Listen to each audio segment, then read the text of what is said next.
Telcos are really good at ruining expectations.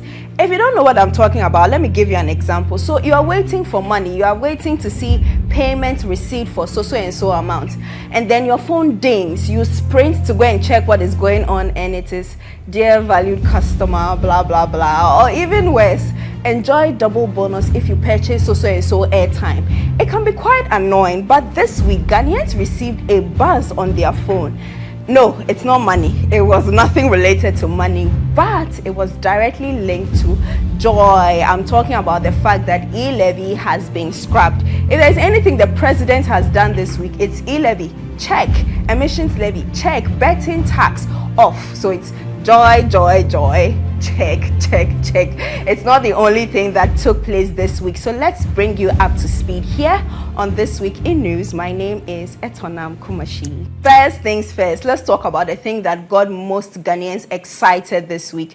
Now, when you sit in a ride and it's time to pay, the driver will not scrunch up his face and look at you and say, Madam, Pacho will send this car for charges come home because e-levy has been scrapped. We took to the streets as well to ask certain people how they feel about the fact that betting tax is also gone, emissions levy gone, e-levy gone, everything is just gone. And of course, they expressed their happiness and their satisfaction.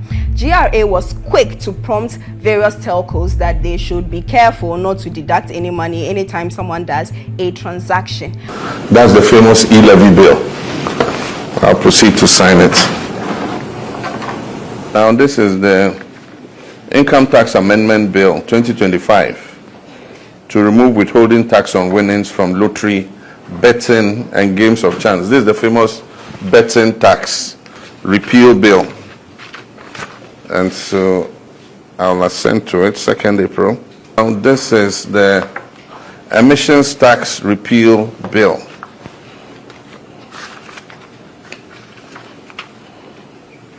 This is the Earmark Funds Capping and Realignment Bill.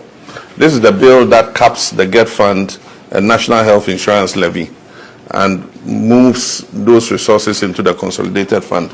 We promise that we'll take the capping off, we'll uncap them. And so this bill uncaps the GET Fund and the National Health Insurance Levy. But there is also a lingering question. E-levy generated some revenue. Now that it is off, are we going to see some tax appear somewhere else? Well, it's question for the gods. For now, we are just going to enjoy the fact that all the taxes have been scrapped. Honorable Samuel Okudzeto Ablakwa had an interesting question on social media, on X specifically. He says that he woke up and he's seen Timu Ablakwa, he's seen downgrade Ablakwa, and as far as he is concerned, he has not changed his name. So what is going on? Social media can be a funny place, but there's a backstory to this. So Honorable Intim Fojo, who is the MP for Asin South, is alleging that 2 aircrafts that landed at the Kotoka International Airport are involved in some drug activities and money laundering activities. This is an allegation. It has not yet been confirmed. And if you will recall, when NDC was in opposition, this was somewhat the job of Honorable Samuel Okudzeto Ablakwa. He used to come up with evidence, used to talk about scandals here, used to talk about corruption allegations here and there. And so people are essentially saying that Honorable Intim Fojo is sort of like a lookalike for Samuel Okudzeto Ablakwa. Anyway, the Minister for Communications, Governance, actually, Felix Kwachi Ofosu, has said that, well, Intim Fojo was invited to ascertain his claims, and he didn't show up. Honorable Intim Fojo is also saying, no one called me, I have not received any information. So right now, who is saying what? The most important thing, however, is that once there is suspicion, then it absolutely has been cleared. We need to know whether it is a story we need to probe further into, or it is something that absolutely needs to be squashed. They say something about opinions, and they say that they are like noses. Everyone has an opinion. So there was a trending video on social media where Benjamin Asare, the Black Stars goalkeeper, was seen in a trotro. public transport vehicle, and people had diverging views about it. They were unsure as to whether or not it is okay for a public figure to be seen like that. There were also those who say, hey, everyone knows their budget, everyone knows their pocket, and he's entitled to do whatever it is he wants to do.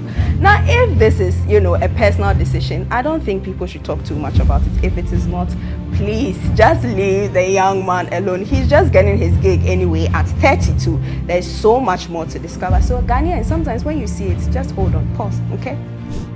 Trust Ghanaians, trust citizens to always find beef where there is no beef. Now, Shatta Wale posted this on social media, essentially saying kudos to Black Sherif. He released his album this week, and people were quick to say some of the lines in some of his songs were a jab and a sab towards Shatta Wale. But he's saying that this is Shatta Wale talking. He is saying that when it comes to Ghanaians, saying if you follow them, you might even think God is upset with you, and that is not the case. So Black Sherif, keep doing what you do best, keep being excited, continue to do your music, and don't mind these people. For those of you that are reading meaning into everything as well, I guess, wara ujejeje. In the latest episode of Making America Great Again, President Donald Trump has imposed tariffs on almost every country, literally every country, well, with the exception of a few like Russia. But what does this mean for the American economy? Now, they are saying that, look, it is not the flex you think it is. This burden will be, associated with the importers, and they will decide to transfer it to citizens. It means that essentially everything will go up. But Trump seems to think that this is a good economic policy. So we'll just have to, grab a popcorn, sit and wait to see how this unfolds. Trump's tariffs that he announced last night, it's not economic policy, it's not trade policy, it's a political weapon designed to collapse our democracy. Last night, when he released his tariff plan, economists were really confused because they looked at the numbers, they looked at the formula. It made absolutely no sense as economic policy, as a means to try to bring jobs back to the United States. That's because it's not trade policy, it's not economic policy.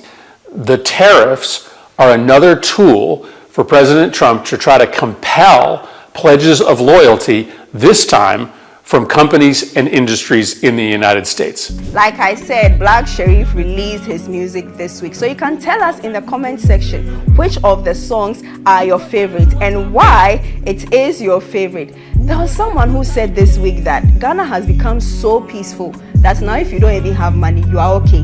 Do you agree with that assertion? Well, tell us also in the comment section. Thank you for staying with me here on This Week in News. My name once again is Etornam Kumashie. I'll come your way again next week. Do enjoy the rest of your weekend.